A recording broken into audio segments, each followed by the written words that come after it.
गुप्त मानसिक तकनीकें क्लब 3 में आपका स्वागत है। डॉक्टर बर्नर्ड डेला गार्जा, आपका भी फिर से स्वागत है। डॉक्टर, जैसा कि पहले ही क्लब में उल्लेख किया गया है, हमारे मुख्य उद्देश्यों में से एक यह भी है कि हम मानवता के विकासवादी विकास के लिए सबसे प्रासंगिक घटनाओं का अध्ययन करें। डार्विन के सिद्धांतों के पूरक के रूप में जो यौन संबंध को प्रजातियों का मुख्य कार्यकारी इंजन मानते हैं, मानव जाति के मामले में एक अतिरिक्त उत्प्रेरक मौजूद था जिसने हमें अन्य जीवित प्राणियों की तुलना में लाखों गुना तेजी से विकसित होने में सक्षम बनाया। यह एक महत्वपूर्ण बिंदु है, लेकिन उससे पहले मैं कुछ कहना चाहता हूं। कार्ला, गुप्त मानसिक तकनीकें वास्तव में एक शैक्षिक प्रणाली हैं जो कि एक विशेष और निर्धारित क्रम में विकसित की गई है। क्लब में हम तो मानव जाति की समस्याओं को पहले से ही देख रहे हैं। सभी जातियों और सभी देशों से यहाँ हम इस पर विचार कर रहे हैं कि कैसे एक सामूहिक वैश्विक चेतना बनाने की, है ना, जिससे हमारी सोच को सही दिशा मिले। और इसे प्राप्त करने के लिए हमें बिल्कुल निचले स्तर से शुरुआत करनी होगी। ये कैसे हो सकता है? इस ग्रह के निवासी होने के नाते, जिसे हम कई अन्य प्रजातियों के साथ साझा करते हैं, हम इतनी तेजी से विकसित कैसे हुए? अन्य प्रजातियों की तुलना में अत्यधिक तीव्र गति से और अद्भुत ढंग से विकसित हुए। इसका क्या कारण है? क्योंकि अगर हमें पता है कि हम कहाँ से आए हैं, तो हमें यह भी पता होगा कि हम कहाँ हैं, और यही वह शुरुआती बिंदु होगा जिससे हमें पता चलेगा कि हम कहाँ जा रहे हैं। कितनी दिलचस्प बात है डॉक्टर जो आप कह रहे हैं। यह हम कहां से आए हैं, इस बात को गहराई से जानने से हमें इन सबसे प्रासंगिक घटनाएं को ढूंढने में बहुत मदद मिलती है ना? बिल्कुल। और क्या हम इसे फिर से इस्तेमाल कर सकते हैं? मुझे लगता है कि हम उस उत्प्रेरक को उसके सभी पहलुओं में खोजने के बहुत करीब हैं, ताकि हम उसका फिर से उपयोग कर सकें और विकास में एक और बड़ी छलांग लगा सकें। सही डॉक्टर, सहमत हूँ।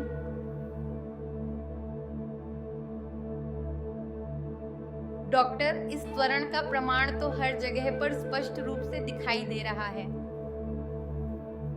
जबकि मनुष्य पहले ही बाहरी अंतरिक्ष का पता लगा रहे हैं, बाकी प्रजातियां अभी भी लाखों साल दूर हैं, जो विस्थापन क्षमता या तकनीकी विकास की ऐसी ही क्षमता तक पहुंचने में लाखों साल दूर हैं।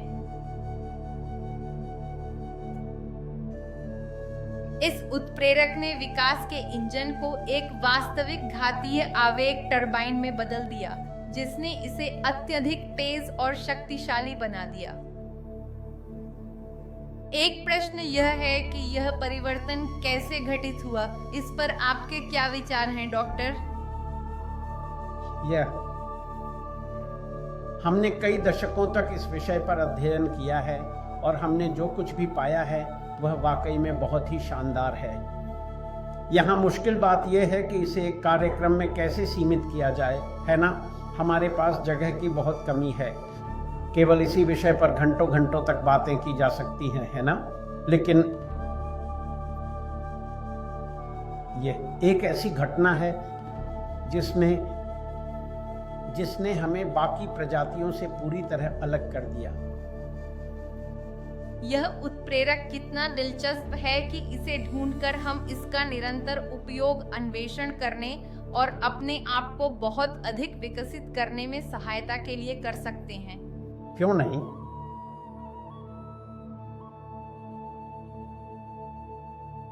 डॉक्टर, इसमें कोई असहमति नहीं है कि यौन क्रिया ने हमारे विकास में महत्वपूर्ण प्रगति को बढ़ावा दिया है।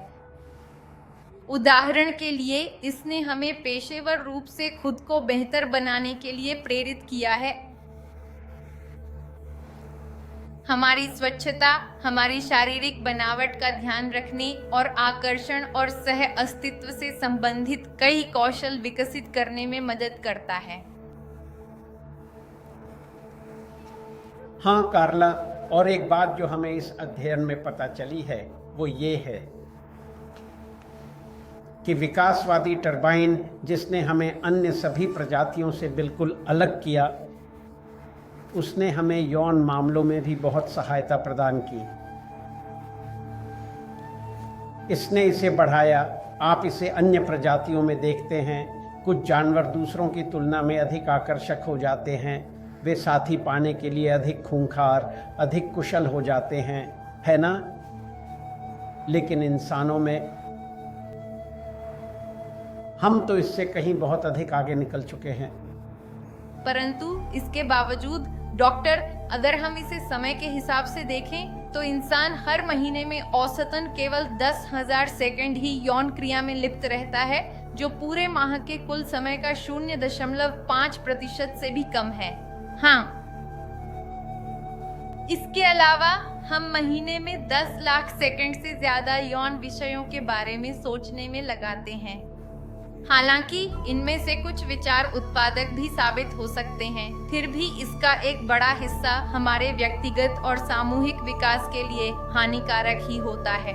यह बात कितनी दिलचस्प है ना? हाँ, बिल्कुल। क्योंकि भले ही यौन संबंध हमें बहुत ज़्यादा विकसित होने में मदद करता है, यौन संबंध के बारे में सोचना उल्टा पड़ सकता है। क्योंकि यह हमें हमारे पेशेवर काम से विमुख करता है, हमारा ध्यान भटकाता है। यह चेतन मन के बजाय अवचेतन मन के उपयोग को बढ़ावा देता है आदि। हाँ, अपनी ऊर्जा को केवल यौन विषयों पर केंद्रित करने के अनेक दुष्प्रभाव होते हैं, है ना? बिल्कुल डॉक्टर, मेरा मानना ये है कि हम मनुष्य प्रतिदिन 4 बातों से प्रेरित होकर उठते हैं: प्रेम, शक्ति, यौन संबंध और अस्तित्व के लिए। आप बिल्कुल सही कह रहे हैं, लेकिन हम अभी उसी ओर जा रहे हैं। हम 5वां कारण खोजने जा रहे हैं, जो सबसे महत्वपूर्ण है। बहुत बढ़िया। मैं इस 5वें कारण को जानने के लिए बहुत उत्सुक और जिज्ञासु हूँ। आगे बढ़े? आगे बढ़िए।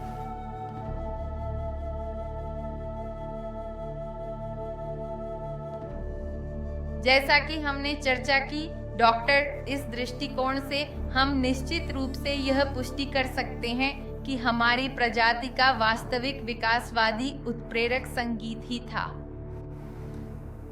यौन संबंध के विपरीत संगीत का आनंद महीने में लाखों करोड़ों सेकंड तक लिया जा सकता है।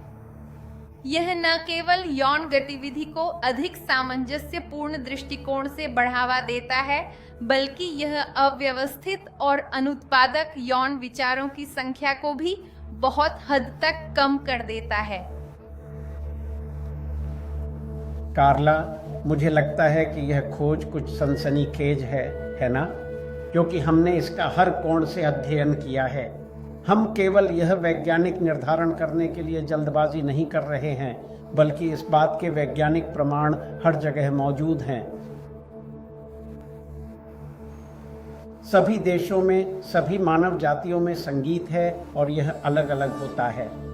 और यह बहुत सुंदर है क्योंकि यह हर जगह अलग है, लेकिन वे हमारे विकास के इंजन हैं। और यह सब एक बंदर से शुरू हुआ, जिसने एक छड़ी उठाकर एक खोखले गिरे हुए पेड़ पर मारा और संगीत का आनंद लेना व सराहना शुरू कर दी। संगीत बनाना शुरू किया और संगीत की सराहना करने लगा, और वहाँ से हम बहुत तेज़ी से विकसित होने लगे। और यह एक ऐसी चीज़ थी जिसे हम महीने में लाखों सेकंड के लिए कर सकते थे, यानी लगभग निरंतर। वे शिकार पर जाते थे और शिकार करके लाते थे। फिर उनका उत्सव संगीत और नृत्य से भरा होता था, और कभी कभी यह हफ्तों तक चलता था। हाँ डॉक्टर, यह सही है।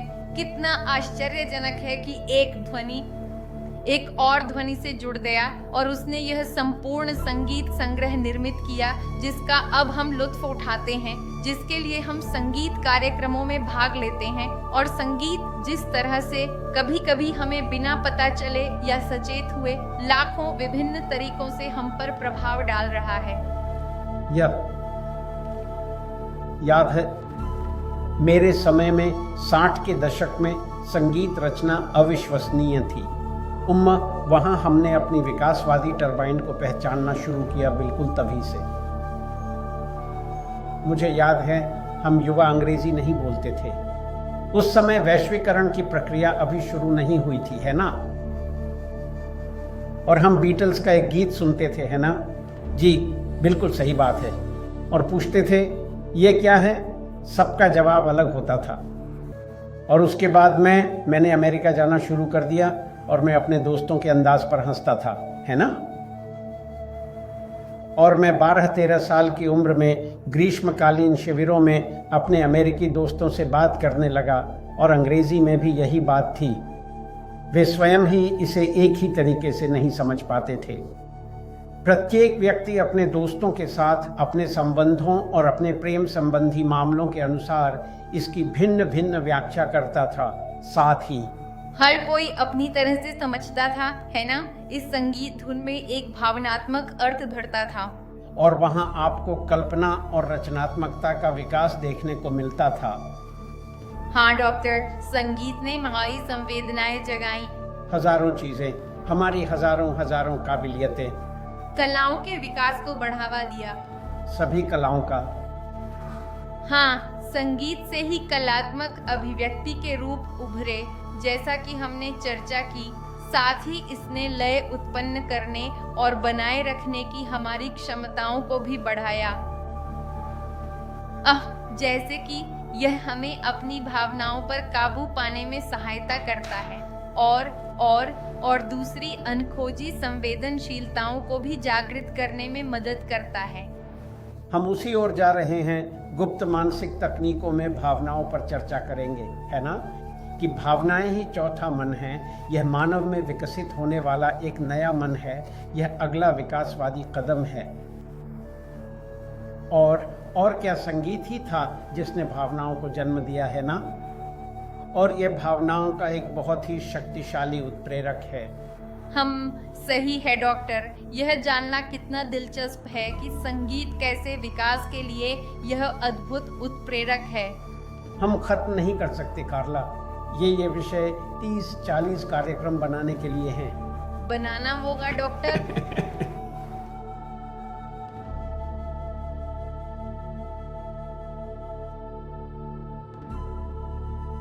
डॉक्टर, यह प्रक्रिया इतनी गहराई तक पहुंच चुकी है कि इसे और अधिक जीवंत दृष्टिकोण से समझाने के लिए मैं साझा करना चाहूंगी कि कैसे मेरी पीढ़ी ने 60 और 70 के दशक के संगीतकारों के साथ मिलकर होटल कैलिफोर्निया जैसी यादगार कृतियों का निर्माण किया। उस दौर के कई गानों की तरह यह रचना भी संदेशों और ज्ञान से भरी हुई है और यह मेरे लिए बहुत ही महत्वपूर्ण और विशेष मायने रखती है।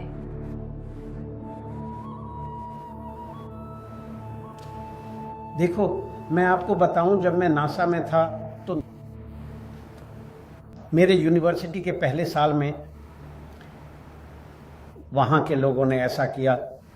मुझे एक असाइनमेंट दिया गया। उन्होंने कहा, टोनी, अगर तुम कल स्वर्ग सिधारते हो और भगवान के सामने पहुँचते हो तो तुम उनसे क्या कहोगे?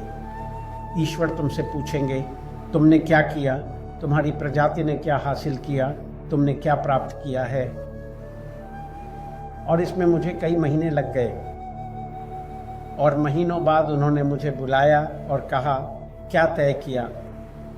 और मैंने सोचा, सच में हमने सृष्टि से बढ़कर कुछ नहीं किया है। जैसे मूर्तिकला, पहाड़ अब भी ज़्यादा खूबसूरत हैं और कुछ परिदृश्य भी हैं, है ना? और इसी तरह मैंने सभी कलाओं और तकनीकी पहलुओं को देखा जब तक कि मैं संगीत पर नहीं पहुंच गया। और वहाँ मैंने उनसे कहा कि हम सृष्टि से आगे निकल गए। संगीत वह है वह है जिसमें मानव जाति सृष्टि को पार करने में कामयाब रही। हमने जो ध्वनियाँ उत्पन्न की हैं वे प्रकृति द्वारा उत्पन्न ध्वनियों से कहीं ज़्यादा सुंदर और मनमोहक हैं। और अगर हम उन ध्वनियों को जैसा हमने किया सच्ची कविता के साथ मिलाना शुरू कर दें, है ना? अविश्वसनीय संदेशों के साथ यह मानव जाति की एक बहुत बड़ी उपलब्धि है। अब वापस 50, 60, 70 के दशक में जहां और इस प्रकार संगीत में यह महान विस्फोटक प्रगति हुई बिजली की वजह से, है ना? क्योंकि तकनीक आई, वहीं से तकनीक संगीत के साथ मिल गई और इलेक्ट्रिक संगीत का विस्फोट हुआ, है ना? यह एक महत्वपूर्ण और निर्णायक मोड़ था। अद्भुत, यह घाटीय वृद्धि। मैंने इसे विश्वविद्यालयों MIT, Georgia Tech, Harvard, Washington में अनुभव किया। यह सभी क्षेत्रों में एक विस्फोट था। हम हिप्पी थे, कंप्यूटर चलाते और चांद पर लोग भेजते हुए नासा हर जगह था। हम हिप्पी थे। हाँ, एक ऐसा दौर जब बहुत कुछ उभरा, कई बदलाव, कई एक शानदार विकास में एक बड़ी छलांग। हाँ बिल्कुल डॉक्टर। संगीत द्वारा उत्पन्न। बिल्कुल सही। इसके लिए गहन सहयोग की आवश्यकता थी जिसे लंबे समय तक बनाए रखना बहुत मुश्किल हो जाता है। और फिर भी कलाकार जानते थे कि लंबे एकांत की ज़रूरत थी जिसे हम प्रतीकात्मक रूप से आत्मचिंतन के समय से जोड़ते हैं। कितनी दिलचस्प बात है ना? हम अकेलेपन में आत्मचिंतन के समय तक कैसे पहुंचे? हाँ, क्योंकि नासा में हम सभी थे। 300 या 200 या शायद 300 इंजीनियर थे, है ना? और टीमों में विभाजित थे, है ना? लेकिन टीमें बना रहे थे और काम। खैर, बीटल्स को देखो, जो शानदार है, जो बहुत शानदार हैं, वे रोलिंग स्टोन्स हैं जो 50 साल बाद भी चल रहे हैं। लेकिन यह एक अपवाद है। नियम यह है कि सब आपस में लड़ते थे और टीम में एकता हासिल नहीं कर पाते थे। और जैसे कि पुनर्जागरण काल से ही मैकियावेली जैसे महान विचारक यह मानते थे कि व्यक्ति को वास्तविक आत्मज्ञान डॉक्टर अधिकतर अकेलेपन में ही प्राप्त होता है। हाँ, स्टिंग ने पुलिस को छोड़ दिया और देखो, उन्होंने अद्भुत चीजें हासिल की। हर कोई कहता है पुलिस के साथ रहता तो और बड़ी चीजें करता। हाँ, परंतु यहाँ यह और भी विशाल था।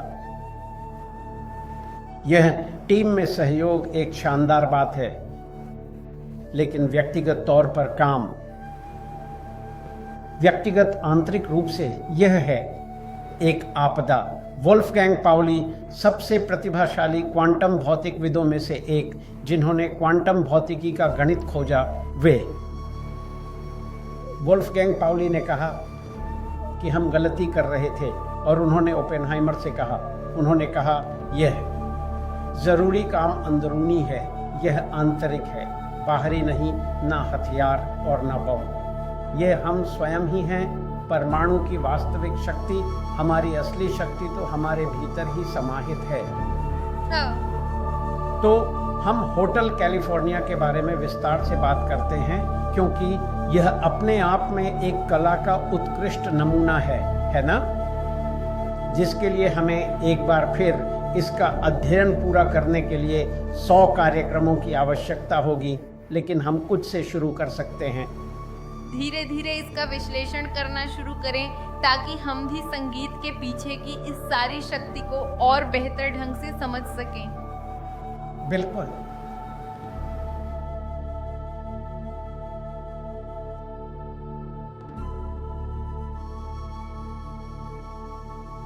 जैसा कि हमने पहले चर्चा की, डॉक्टर होटल कैलिफोर्निया का गीत एक ऐसे दृश्य से शुरू होता है जिसमें नायक आत्मचिंतन के समय में रेगिस्तान में मारिजुआना धूम्रपान कर रहा है।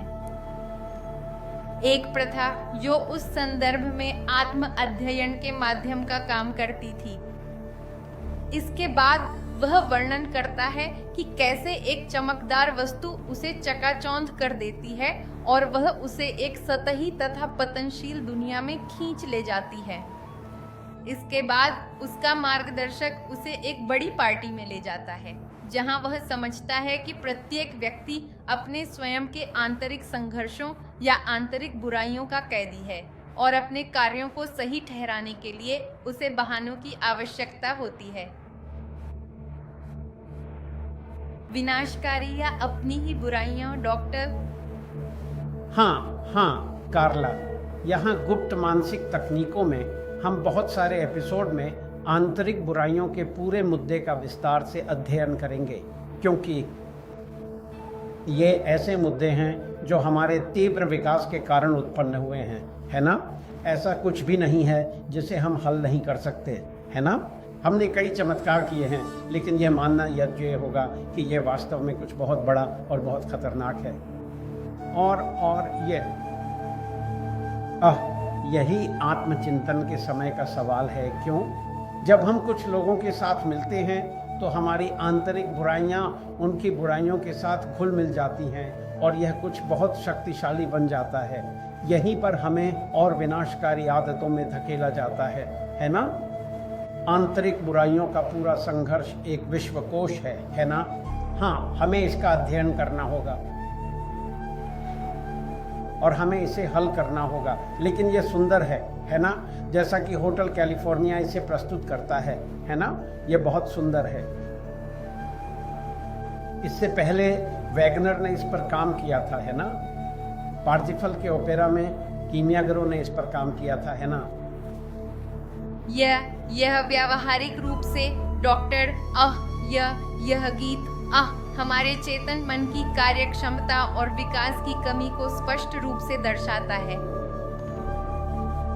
जो हमें इन बुराइयों का शिकार बना देता है ना? यह पवित्र कंघी है कि क्या तुम समझी? यह पवित्र कंघी है और यह वही है जो हमें करना चाहिए। अगर मैं किसी देश का राष्ट्रपति होता तो मैं हर जगह विज्ञापन लगाता। क्या आप सचेत हैं? लोगों को याद दिलाता कि वे सचेत रहें, कि वे अपने चेतन मन को विकसित करें। यह आंतरिक बुराइयों से निपटने का सबसे बेहतरीन तरीका है। पूरी तरह से डॉक्टर, उन्हें रोकने की शक्ति और ताकि हम कहीं ज्यादा उपयोगी क्षेत्रों में विकास कर सकें, है ना? जैसे कि वो गाना। हाँ, हम खुद को ही नुकसान पहुंचा रहे हैं और अब हम इसे यह अविश्वसनीय है उसी मिसाल पर वापस आते हैं जो हम हमेशा इस्तेमाल करते हैं। जैसे हमारे पास एक फेरारी है ना? और हम उसे बाहर निकालते हैं और पहले गियर में डालकर चल पड़ते हैं और हम पागलों की तरह चले जा रहे हैं, है ना? हम इंसान ऐसे ही हैं। हमारे पास कुछ यीशु हर रोज़ अपने प्रेरितों और सभी से कहते थे, हमारे पास कुछ ऐसी अविश्वसनीय क्षमताएं हैं और 2000 साल बाद भी हम अभी तक नहीं जानते कि शुरुआत कैसे करें, उस शक्ति को कैसे बढ़ाएं, है ना? हाँ। डॉक्टर, गीत में यह भी कहा गया है कि पार्टी के दौरान ही यह पता चलता है कि वे आंतरिक शक्तियां, जो अनियंत्रित आंतरिक बुराइयां हैं, बिना किसी नियंत्रण के निरंतर बढ़ती जा रही हैं। हालांकि वे उन्हें दबाने की भरसक कोशिशें करते रहे, यहाँ तक कि उन्हें मारने का प्रयास भी किया, फिर भी उनका फैलना अपरिहार्य था। यह वह क्षण है जब नायक को समझ आता है कि उसने गलत रास्ता चुना है और जब वह रेगिस्तान में यानी आत्मचिंतन के समय में वापस जाना चाहता है, प्रामाणिकता और आत्म अध्ययन को फिर से अपनाना चाहता है, तो उसे पता चलता है कि उसकी अपनी आंतरिक बुराइयों के विकास और दूसरों की बुराइयों के साथ बने संबंधों ने उन्हें वापस जाने की अनुमति नहीं दी। एक बात है, मैं हर जगह गया हूँ, मैं 70 साल का हूँ, है ना कार्ला? लॉस एंजल्स में होने वाली एक पार्टी और एक आम पार्टी में यही तो सबसे बड़ा अंतर है। बोस्टन की अकादमिक पार्टी में हार्वर्ड, MIT और बाकी सभी शीर्ष प्रोफेसरों की। यही एक बहुत बड़ा अंतर है। ये दो बिल्कुल विपरीत छोर हैं, है ना? यह है कि लॉस एंजल्स की एक पार्टी कैसे समाप्त होती है और बोस्टन की एक अकादमिक पार्टी से, जहां सब पढ़े लिखे लोग थे, कितनी अद्भुत और अनोखी चीजें निकल कर आती हैं, है ना? कितना दिलचस्प है ना? ये दो अलग दुनिया है। अलग, लेकिन इस अकादमिक दुनिया में बहुत उपयोगी चीजें निकलती हैं हमारे विकास के लिए, और दूसरी तरफ विनाश। हम आगे चलकर हॉलीवुड द्वारा मानवता को पहुंचाए गए नुकसान को भी गहराई से देखेंगे। उसने किया है, यह है, मुझे इसे अभी ही संबोधित करना है, कार्ला। अगला, उनमें संगीत का विकासवादी विकास सिनेमैटोग्राफी है। यह वास्तव में एक शानदार चीज है। यह संगीत को अविश्वसनीय स्तर तक पहुंचाने के लिए आया है। हाँ, पहले ये एक टरबाइन था, अब ये 6 टरबाइन वाला जेट है सिनेमैटोग्राफी के साथ। इसीलिए इसे सातवीं कला कहते हैं, है ना? बिल्कुल। और इसने सब कुछ और भी बहुत ज़्यादा बढ़ा दिया, जिसे हम आगे देखेंगे। परंतु इसने मानव जाति के लिए कई अत्यंत गंभीर समस्याएं भी उत्पन्न की हैं, पर उन पर हम बाद में विचार करेंगे। लेकिन इसके फायदे बहुत ज़्यादा हैं नुकसान से। ठीक है डॉक्टर, तो हम अपने अगले कार्यक्रम में सिनेमैटोग्राफी के साथ जारी रखेंगे। हमारा समय खत्म है, कार्ला। हमारा समय फिर से खत्म हो रहा है। ये अंतहीन विषय है, लेकिन ये हमें इंसान के रूप में विकसित होने में मदद करते हैं। हम आपको अगले कार्यक्रम में देखेंगे, और लास्ट टेक्निक्स टेक्निका सेक्रेटा सेजमेल.com पर हमें ईमेल भेजकर गुप्त मानसिक तकनीकों के क्लब के लिए साइन अप करना न भूलें। यह पूरी तरह मुफ्त है। हम इन विषयों पर बात कर सकते हैं, एक दूसरे को जान सकते हैं और समर्थन कर सकते हैं। डॉक्टर, अगले शो में मिलते हैं। धन्यवाद।